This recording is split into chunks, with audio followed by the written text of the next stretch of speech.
অনেক দিন পরে তারার মুখে নিজের নাম শুনে রাতের মনে এক অজানা প্রশান্তি বয়ে গেল।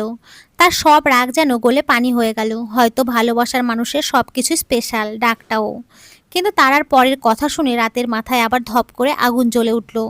তারা একটু মনে সাহস জুগিয়ে বলেছিল, তারা, আমাকে এখানে কেন এনেছেন? মেরে ফেলার জন্য? তাহলে মেরে ফেলুন, তারপরও দয়া করে অমন অত্যাচার আমাকে করবেন না। আমি আমি আর নিতে পারছি না। বিশ্বাস করুন, আর নিতে পারছি না। কেঁদে কেঁদে রাত তারার কথা শুনে রাগে জোরে তারার গাল চেপে ধরে, তারপর দাঁতে দাঁত চেপে বলে, রাত, এতক্ষণ চুপ ছিলাম ভালো লাগেনি না? আমার রাগ না উঠালে তোর ভালো লাগে না না? বল ভালো লাগে না? রেগে এদিকে রাতের এত জোরে চেপে ধরায় তারা ব্যথায় মরে যাচ্ছে।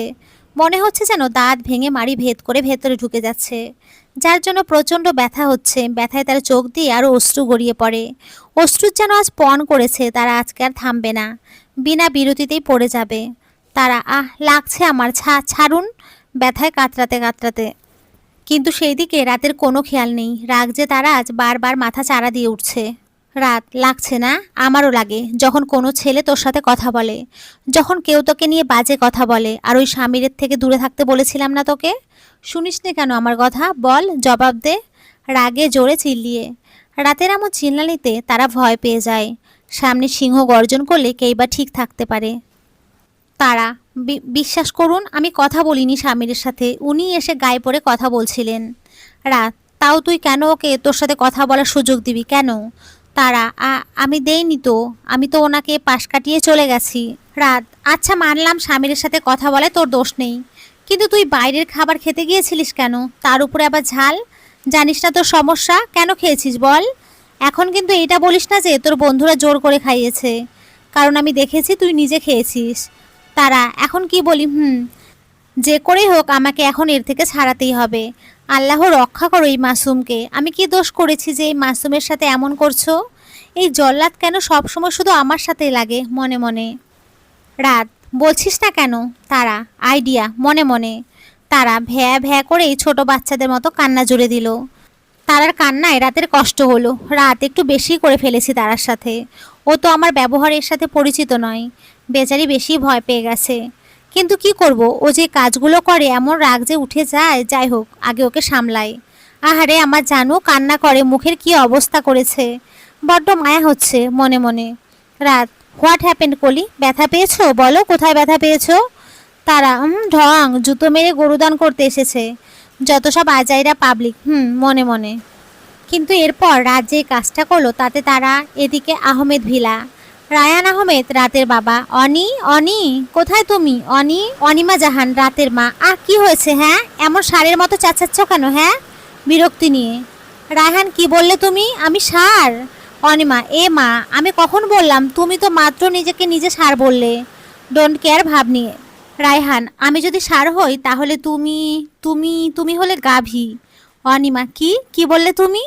ও মা গো, বাবা গো, এ তোমরা আমায় কোথায় বিয়ে দিয়েছিলে গো? এখানে আমার কোনো দামই নাই গো। জরিনা, আব্বা আপনি এটা কি কইলেন? আপনি এটা কইতারেলেন আম্মারে? আম্মা আপনি কাইন্দেন না যে। আজকে ভাই আহোক, আমি ভাইয়েরটা হন আব্বার নামে বিচার দিয়াম। রাতের মাকে সান্ত্বনা দিয়ে। জরিনা হলো রাতেদের কাজের মেয়ে। বছর 2 হলো রাতদের বাসায় কাজ করে। বয়স 12 বছর। বয়স কম হলে কি হবে, পাকা পাকা কথা জানে। সব সময় অনিমা জাহানের আগে পিছে থাকে আর সাহায্য করে। সব সময় তার মুখে যেন খই ফোটে। আগে জরিনার মা কুলসুম রাতদের বাড়িতে কাজ করত, কিন্তু 2 বছর আগে কুলসুম রাস্তার অ্যাক্সিডেন্টে মারা যায়। জরিনার বাবা আগেই মারা গেছে, তাই অনিমা জাহান জরিনাকে নিজের কাছে নিয়ে আসে। একা একটা মেয়ে কোথায় থাকবে ভেবে সাহায্যের হাত বাড়িয়ে দেয়। তবে থেকে জরিনা রাতদের বাড়িতেই থাকে। জরিনাকে অনিমা জাহান অনেক ভালোবাসেন আর স্নেহ করেন, তাই তিনি জরিনাকে পড়াশোনা করাতে চান। কিন্তু জরিনা পড়বে না। এক প্রকার জোর করে তাকে স্কুলে ক্লাস 1-এ ভর্তি করানো হয়। রায়হান, আল্লাহ বন্ধ করবে তোমাদের মেলোড্রামা। আমার কথাটা একটু শুনবে দয়া করে? অনিমা, বলো তাড়াতাড়ি। আমার কাছে তোমার ফালতু কথা শোনার জন্য বেশি সময় নেই। রায়হান, ফালতু না, যেই কথা বলবো তা শুনলে তোমার মাথায় ঠিক থাকবে না। অনিমা, তাই কি কথা? আগ্রহ নিয়ে। রায়হান, আজকে এহসানের সাথে দেখা হয়েছিল। অনিমা, কি? ও, ওই এহসান মাহমুদ? রায়হান, হ্যাঁ। আর তারামাকেও দেখেছি। অনিমা, তারাকে কোথায় দেখলে? আরে ক্লিয়ার করে বলো না, আমি তো কিছুই বুঝতে পারছি না। তারপর মিস্টার রায়হান আহমেদ তার স্ত্রী মিসেস অনিমা জাহানকে ভার্সিটির সব কথা বললেন। অনিমা, কি বলছো কি? আমার রাত তো একই ভার্সিটিতে পড়ে, আর ওই সময় হয়তো তারাকে দেখেও নিয়েছে। এখন কি হবে? রায়হান, জানি না, তবে আমি চাই না আগের কাহিনী আবার পুনরায় ঘটুক। যে কারণে আজ এত বছর ধরে আমাদের দুই বন্ধুর ঝামেলা, আমি চাই না তা আবার নতুন করে আরও কোনো বড় আকার নিক। অনিমা, কিন্তু রাত। রায়হান, আমিও তাই চিন্তা করছি। অনিমা জাহান এবার একটু অন্যরকম হয়ে বলল। অনিমা, আচ্ছা তারা মামুনি দেখতে কেমন হয়েছে গো? রায়হান, মামুনি? জানো, মামুনি না আগের থেকে আরও অনেক সুন্দর হয়ে গেছে। আগে তো ছোট কিউট মামুনি ছিল, এখন বড় কিউট মামুনি হয়ে গেছে। তুমি না দেখলে বিশ্বাস করবে না, আর আমি এখন তোমাকে বলে বোঝাতে পারবো না। অনিমা, বলতে হবে না, তুমি ছবি দেখাও। রায়হান, যা, আমি শখে ছবি তুলতে একদম ভুলে গেছি।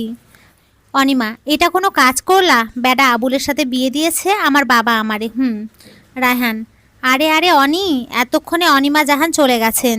এদিকে রাতের কাজে তারা অবাক হলেও অনেক নয়। আসলে রাত তারা কান্না সহ্য করতে না পেরে তারাকে নিজের সাথে জড়িয়ে নেয়। তারপর তারার কপালে একটা ভালোবাসার পরশ এঁকে দেয়। রাত, আমার ফুলের কলি কাঁদে না, আমি বকেছি বলে কাঁদছো? আচ্ছা সরি, আর বকবো না, ঠিক আছে?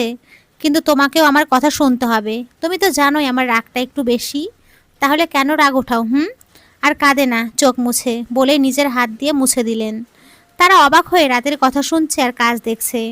তারা ছোটবেলার কথা মনে পড়ছে। তারা যখন ছোট ছিল তখন যদি রাত তারাকে বকতো তাহলে তারা এইভাবেই কান্না করতো।